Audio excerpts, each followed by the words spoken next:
Bienvenidos a la sección número 17 de la serie Apocalipsis, el drama de las edades.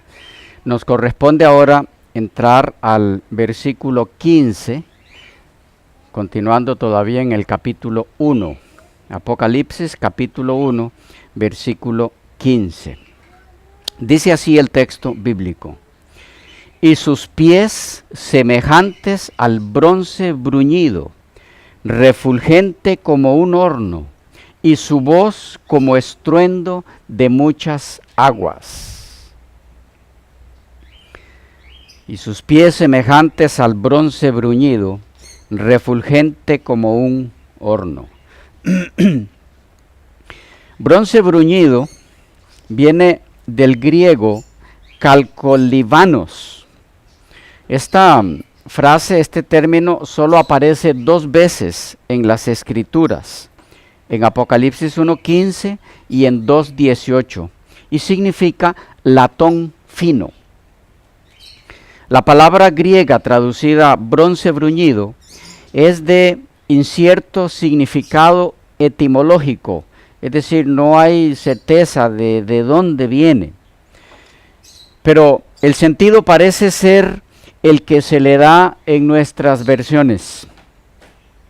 Era probablemente un metal parecido al oro, ilustrado y radiante.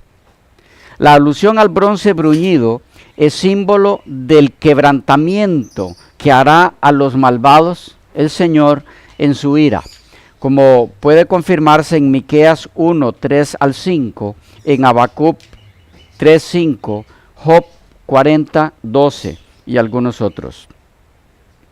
Otra frase equivalente sería: sus pies como bronce incandescente en la figura. Esta frase también alude, como las figuras anteriores, a Daniel 10:6 y Ezequiel 1:7. Esos pies de bronce nos hablan de su firmeza inquebrantable. El imperio de Jesucristo no será como aquel representado por la estatua de pies de barro que vio Nabucodonosor, según Daniel 2:32. Aquella estatua, aunque tenía cabeza de oro, pecho y brazos de plata, y vientre y muslos de bronce, piernas de hierro, tenía los pies de barro y por eso caería sin remedio. No así el Señor Jesús en su señorío. Sus pies semejantes al bronce bruñido. Entonces, lo que nos quiere decir, o lo que tenemos aquí, es un símbolo más de la fuerza, de la estabilidad de nuestro amante y todopoderoso Jesús. El bronce es usado en la Escritura como símbolo de fuerza, como símbolo de fortaleza. Podemos verlo en Deuteronomio 32:25, Job 40:18, Jeremías 1:18 y 15:20. Por otro lado, en las Escrituras, el bronce parece tipificar también el juicio. El bronce representa también la obra de Cristo, entonces, como juez. Algunos ejemplos del juicio de Dios donde aparece mencionado el bronce. Deuteronomio 28, versículos 22 y 23. Dice: Jehová te herirá de tisis, de fiebre, de inflamación y de ardor, con sequía, con calamidad repentina y con anublo, y te perseguirán hasta que perezcas, y los cielos que están sobre tu cabeza serán de bronce. Y en Job 20, 23 y 24, donde se lee: Dios enviará sobre él, refiriéndose al inicuo, el ardor de su ira, es decir, su juicio, y la hará llover sobre él y sobre su comida. Huirá de las armas de hierro, y el arco de bronce le atravesará. Sí, sus pies semejantes al bronce bruñido purificado por completo, pronto a hollar la iniquidad, nos hablan entonces de Jesús como fuego consumidor. En Deuteronomio 4:24 podemos mirar un poco más de esto. A Juan se le permite entonces contemplar una vez más a su Señor, pero cuán distinta es su apariencia ahora. No es más el hombre de dolores, despreciado y humillado por los hombres. Ahora sus pies son semejantes al bronce bruñido. Pero dice más el texto, dice, y su voz como estruendo de muchas aguas. Su voz como estruendo de muchas aguas. La voz que Juan oyó ya no es la voz mansa del que enmudeció como una oveja delante de sus trasquiladores, según Isaías 53:7. Ya no es la voz que enmudeció cuando le escupían el rostro. Ahora esta voz es tan poderosa que Juan tiene que valerse otra vez del símil. Dice, ¿cómo? Para describirla, comparándola así con el estruendo de muchas aguas. La voz de Dios, como el estruendo de muchas aguas, también es símbolo de juicio, la potencia y la gloria de Dios. Algunos ejemplos. Salmo 29:3. Voz de Jehová sobre las aguas. Truena, símbolo de juicio, el Dios de gloria. Jehová sobre las muchas aguas. Voz de Jehová con potencia. Voz de Jehová con gloria. Salmo 77:19 enfatiza su poder al hacer su senda sobre las muchas aguas. Jeremías 51:16 enfatiza su poder, su gloria y majestad al producir tumultos de aguas con su voz. Esta sexta característica del Hijo del Hombre aparece en Daniel 10:6. Donde dice el sonido de sus palabras como estruendo de una multitud. Los oídos de Juan estaban llenos del rumor de la marea al batir el mar Egeo las orillas de la rocosa Patmos. De modo que emplea esta imagen, la de las muchas aguas, para describir la voz del que le hablaba. Al hacerlo, sin embargo, tan solo estaba haciendo eco de Ezequiel 43:2, donde dice, y su sonido era el sonido de muchas aguas.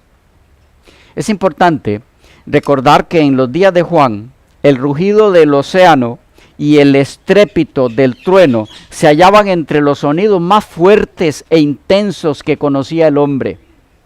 En sus profundidades y en su majestad son todavía sin par como símbolo de la voz del Creador. A manera de resumen de la descripción que Juan hace de la persona de Jesucristo en este primer capítulo de su libro y en esta sextuple forma, tenemos lo siguiente. Número 1, una ropa que llegaba hasta los pies, símbolo de su dignidad. 2, un cinto de oro en su pecho, símbolo de su pureza. 3, su cabeza y sus cabellos blancos como blanca lana, símbolo de su santidad. 4, sus ojos como llama de fuego, símbolo de omnisciencia y de omnipotencia. 5, sus pies semejantes al bronce bruñido, símbolo de su omnipotencia. 6, su voz como estruendo de muchas aguas, símbolo de su grandeza y de su majestad. De esta forma, Juan enfatiza 6 aspectos fundamentales del Jesús glorificado. Número 1, con su ropa hasta los pies enfatiza su realeza. Él es el Rey de Reyes, Él es el Señor de Señores. Es el mismo de Deuteronomio 10:17. En el Antiguo Testamento y en el Nuevo Testamento lo es también, según Apocalipsis 17:14 y Apocalipsis 19:11 al 16. Número 2, con su cinto de oro en el pecho, enfatiza su pureza. Él es el santo, es el inmaculado. Número 3, con su cabeza y sus cabellos blancos, enfatiza su eternidad. Él es el que era, el que es y el que será, el eterno. Gloria a su nombre. Número 4, con sus ojos como llama de fuego, enfatiza su omnisciencia. Él es entonces el que todo lo sabe. 5, con sus pies semejantes al bronce bruñido, enfatiza su fortaleza.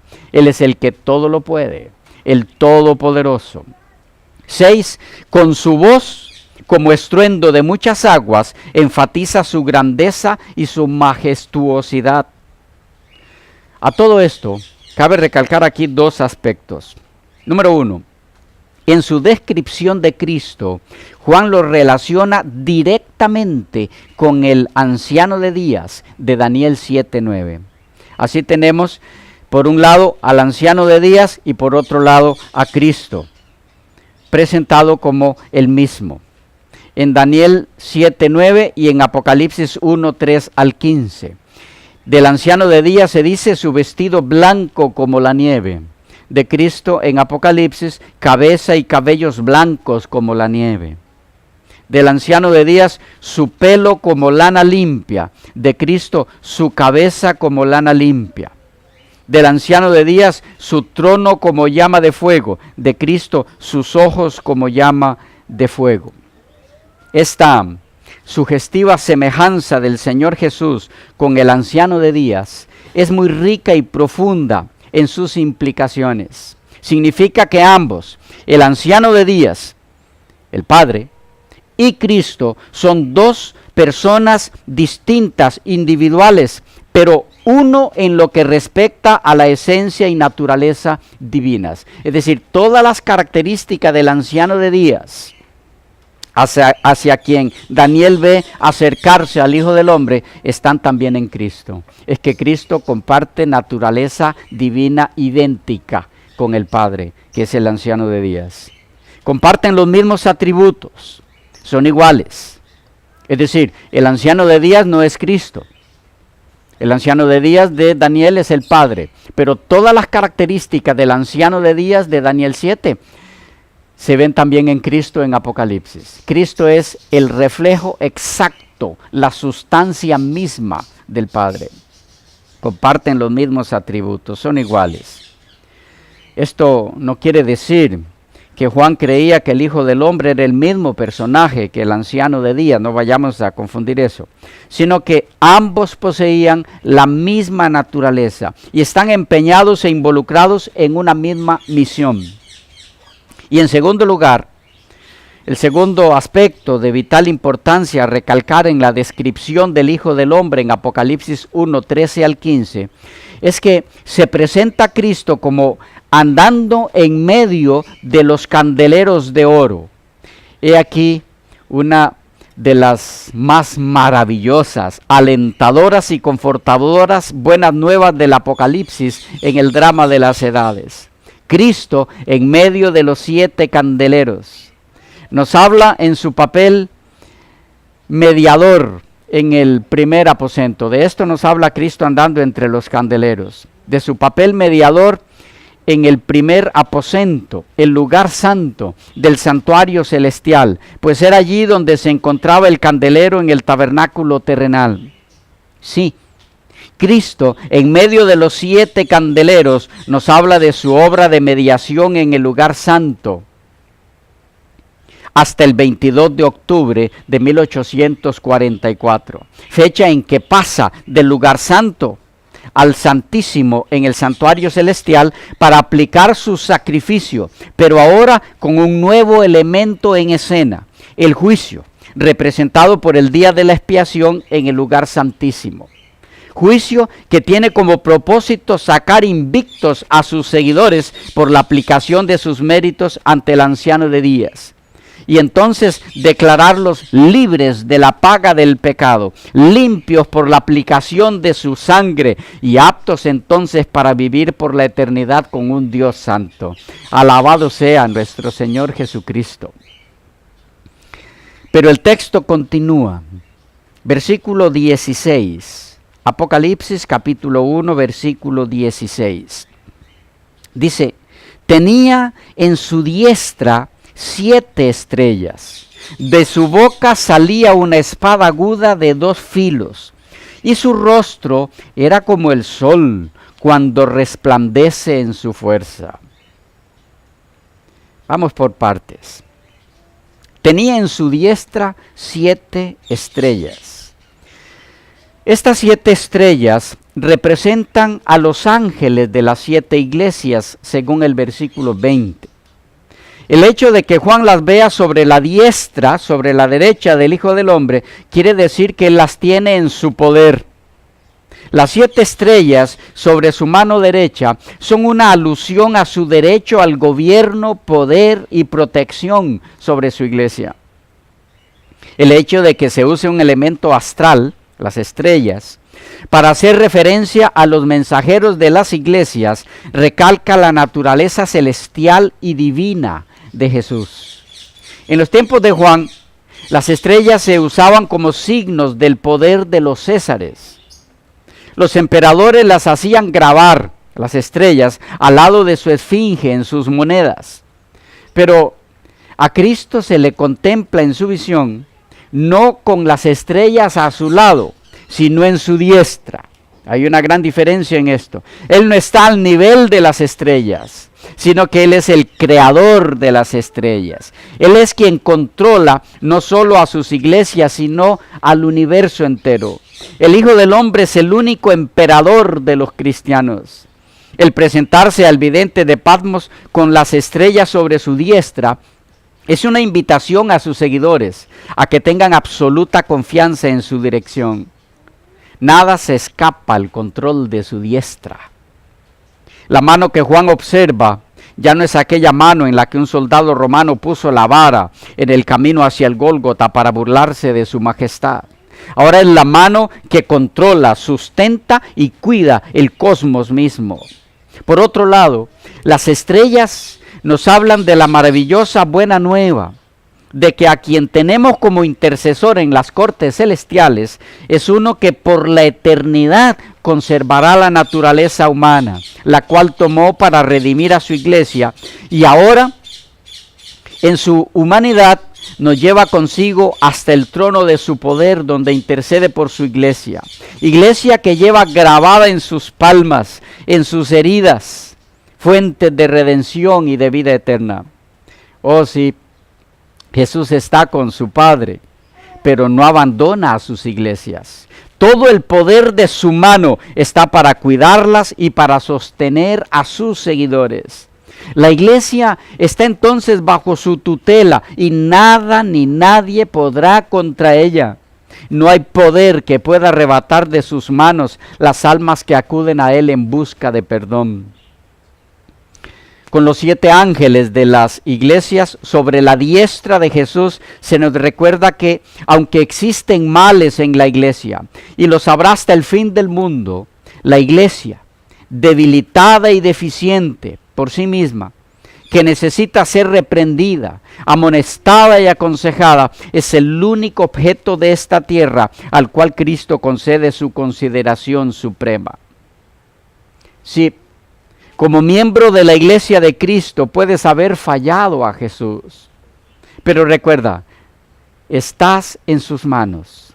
Si has pactado con Él, si eres parte de su iglesia, eres uno de los suyos y te lleva esculpido en sus manos. En palabra de Isaías 49:16, he aquí que en las palmas de las manos te tengo esculpida.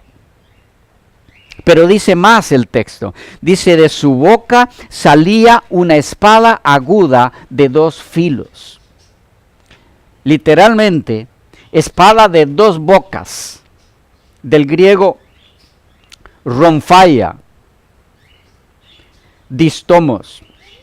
La ronfaia era una espada grande de 2 filos. La versión de los 70 hace alusión a ella para referirse a la espada que Dios colocó a la entrada del Edén, según Génesis 3:24. Y para la espada de Goliat, en 1 de Samuel 17:51. Es el mismo término. Originalmente era una espada grande, larga, pesada, casi del alto de un hombre, que se maneja con las 2 manos. Una un arma de los tracios. La palabra aguda hace alusión a su efectividad. Esta espada estaba afilada de modo que pudiera penetrar profundamente. De allí la descripción esa de aguda. Este tipo de lenguaje parece reflejar a Isaías 11:4.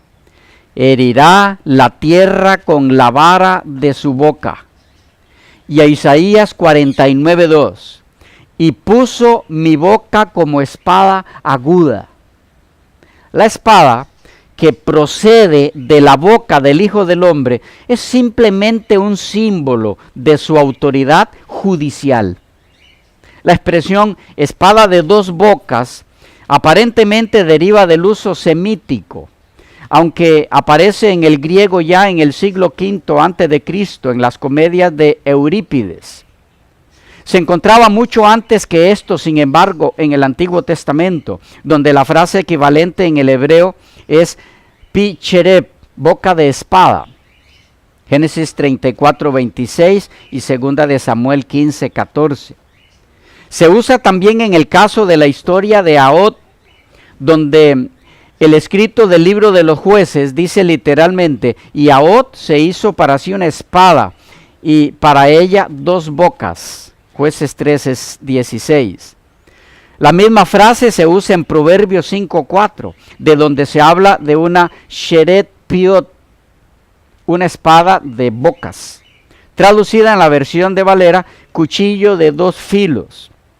Esta interesante figura literaria puede derivarse ya sea del pensamiento de que la espada de un hombre consume a sus enemigos, según 2 de Samuel 11:25, Isaías 1:20, Jeremías 2:30, etc., siendo su filo una boca, o por la forma de ciertas espadas antiguas, cuyos mangos tenían la forma de la cabeza de un animal, con la hoja saliendo de la boca. De allí viene esa figura. El que la espada tenga dos filos parece implicar lo incisivo de sus acciones, las de Cristo, y la eficacia de sus actos en el juicio. Valga recalcar aquí que las representaciones literales de esta figura literaria, es decir, una espada saliendo de la boca de Cristo en el arte religioso y en los diagramas proféticos, parecen ridículos y bordean en verdad en lo sacrílego, porque no es esa la idea, es una figura. No para que se mire a Cristo con una espada que le sale de la boca. Debiéramos ser advertidos contra las representaciones visuales en algunas figuras simbólicas utilizadas en el Apocalipsis, pretendiendo ejemplificar lo sagrado. Es de vital importancia recordar que a quien se presenta aquí como juez es al Verbo de Dios, la palabra de Dios hecha carne. Aquel ante quien no hay cosa creada que no sea manifestada en su presencia. Aquel ante quien todas las cosas están desnudas, abiertas. Aquel a quien tenemos que dar cuenta, según Hebreos 4:13. Es Él, la palabra de Dios viva y eficaz y más cortante que toda espada de dos filos. Él es el que penetra hasta partir el alma y el espíritu, las coyunturas y los tuétanos. Él es quien discierne los pensamientos y las intenciones del corazón, según Hebreos 4:12. Pero termina diciendo el texto, y su rostro era como el sol cuando resplandece en su fuerza. Su rostro como el sol cuando resplandece en su fuerza. El sol es el máximo símbolo de la luz conocido por el hombre. Cristo es el autor de toda luz. Él es la luz del mundo, según Juan 8:12. Esta figura literaria es un eco obvio de la transfiguración de Mateo 17:2.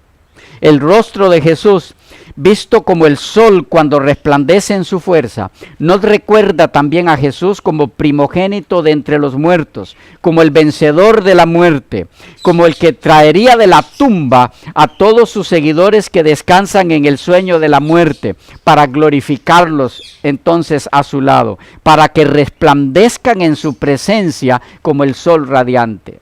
En palabras del escritor del libro de los Jueces, mas los que te aman sean como el sol cuando sale en su fuerza. Jueces 5:31. Para Malaquías, Él es nuestro sol de justicia. Malaquías 4:2.